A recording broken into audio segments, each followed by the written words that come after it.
Jina naitwa Gordon James Wangala, makamu mwenyekiti wa halmashauri yetu ya Songwe.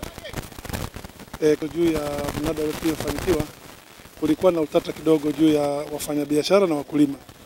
Tulichoamua kama halmashauri, tumewaleta wakulima wenyewe ambao wako chini ya vyama vya ushirika.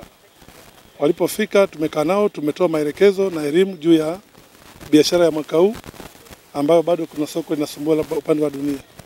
Tulichokubaliana kwamba baada ya bei zile kutoka kwenye mfumo wa TMX, tumewaagiza viongozi wa ushirika wakae na wanachama wao.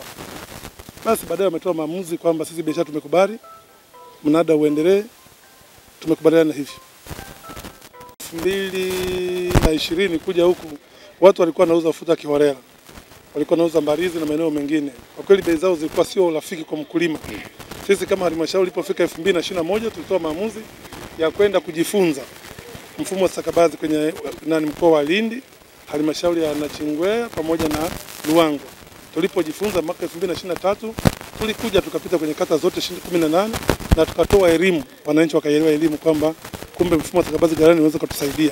Tulianza mfumo 2023 tulifanya vizuri na leo mpaka wananchi wote wamekubali kuingia kwenye mfumo wa stakabadhi ghalani. Kama halmashauri tulishajipanga, kwanza kuna mageti kwenye mipaka yetu ambako watu wanatorosha hayo mazao.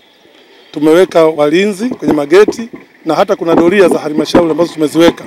Wanafuatilia kuona je, kuna watu ambao wanatorosha hiyo mizigo au ufuta kupeleka Mbalizi. Kwa hiyo tushajipanga vizuri kama halmashauri.